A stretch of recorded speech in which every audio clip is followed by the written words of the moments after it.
حضرت عمر رضی اللہ تعالیٰ عنہ کا دربار لگا ہے۔ ایک شخص کو پکڑ کر لوگ لے آتے کہ شخص نے ہمارے باپ کو قتل کر دیا۔ حضرت عمر رضی اللہ تعالیٰ عنہ نے پوچھا کیا ماجرا ہے بھائی؟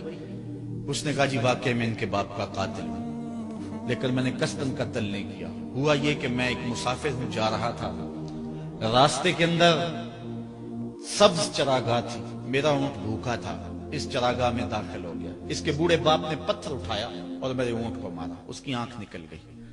مجھے بڑا غصہ آیا، میں نے وہی پتھر اٹھا کر اس کے باپ کو دے مارا، لیکن وہ ایسے ٹکانے پہ لگا کہ اس کا باپ فوراً فوت ہو گیا۔ میرا قصد اور ارادہ نہیں تھا، لیکن بہرحال میں اس بات کا اقراری ہوں کہ میں نے اس کے باپ کو قتل کر دیا ہے۔ آپ جو حکم سنائیں میں اس کو قبول کروں گا، لیکن میں ایک مہلت مانگتا ہوں کہ میرے دوست، میرے بھائی کی کوئی رقم میرے ذمہ ہے، میرے پاس اس نے امانت رکھی ہوئی ہے اور وہ مجھے پتا ہے کہ میں نے کہاں چھپا کے رکھی ہوئی۔ اگر آپ فیصلہ کر دیتے اور میری گردن کاٹ دی جاتی ہے تو وہ امانت جو میں نے رکھی ہوئی ہے سنبھال کر کے، میرے علاوہ کوئی جانتا بھی نہیں ہے، تو وہ اس تک کون پہنچائے گا؟ اگر آپ مجھے 3 دن کی مہلت دے دیں تو میں جا کر کے اس کی امانت اس کو واپس کر کے پھر واپس آؤں گا، پھر یہ پھندا پھانسی کا میں اپنے گلے میں ڈلوانے کے لیے تیار ہوں۔ حضرت عمر رضی اللہ تعالیٰ عنہ نے فرمایا کہ کوئی شخص تیری ضمانت دے دے تو ہم تجھے چھٹی دینے کے لیے تیار ہیں۔ اس نے دائیں بائیں دیکھا، پورے مدینے میں اس کا کوئی شناسہ ہی نہیں تھا، واقف ہی نہیں تھا، ایک اجنبی شخص تھا۔ حضرت ابو ذر غفاری کھڑے ہو گئے، کہا حضرت عمر میں اس کی ضمانت دیتا ہوں۔ ضمانت دے دی گئی، وہ چلا گیا۔ تیسرے دن وعدے کا جو وقت تھا، لوگ جمع ہو گئے، دربار لگ گئے، ابھی تک آنے والا نہیں آیا۔ لوگوں نے کہا ابو ذر تو نے غلطی کی ہے، ایک اجنبی کی ضمانت دی اور ابھی تک وہ نہیں آیا۔ اور میاں صاحب فرماتے ہیں ایک بار جو بھائیں اڑ جاندے ہو پھر کدی نہ پھنستے نے۔ ظاہر ہے وہ چلا گیا، واپس تو نہیں پلٹ کے آئے گا، اسے پتا ہے کہ آگے سیدھی سیدھی میری موت ہے، تو تم نے یہ کیا غلطی کی؟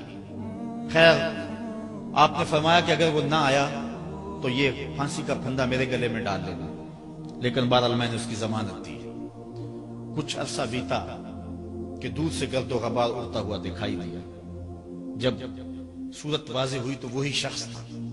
حضرت عمر فاروق رضی اللہ تعالیٰ عنہ کے دربار میں کھڑا ہو کہنے لگا حضرت کسی وجہ سے تاخیر سے پہنچا ہوں، معذرت چاہتا ہوں، اب جو حکم ہے پورا کیجیے۔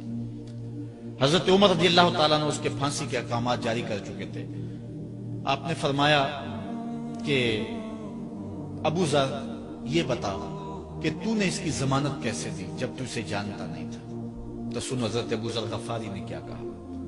کہا ایک اجنبی میرے محمد کے مدینے میں پناہ مانگ رہا تھا اور اس نے چاروں سمت دیکھا اور کوئی شخص نہیں تھا جو اس کو امان دیتا اور اس کی ضمانت دیتا، تو میں نے اس لیے ضمانت دے دی کہ نہ بھی آیا تو اپنی جان چلی جائے گی، کل کو یہ تو نہیں کہے گا کہ محمد کے مدینے میں کسی نے ضمانت مانگی تھی، پورے شہر میں کوئی ضمانت دینے والا نہیں تھا۔ اس کو کہا کہ انہوں نے تو ضمانت دے دی، میاں اب تو بتا کہ تو چلا گیا تھا، تجھے جانتا کوئی نہیں تھا، نہ پلٹ کے آتا تو تجھے کوئی پوچھنے والا نہیں تھا، تو نے یہ دوبارہ موت کے منہ میں کیوں اپنا سر رکھا ہے؟ تو اس نے کہا کہ میں نے کہا کہ ایک اجنبی کی ضمانت ایسے شخص نے دی ہے جو مجھے جانتا بھی نہیں ہے، اور اگر میں نہ گیا تو لوگ قیامت تک اجنبیوں پر بھروسہ نہیں کریں گے کہ اجنبی یوں سلوک کیا کرتے ہیں۔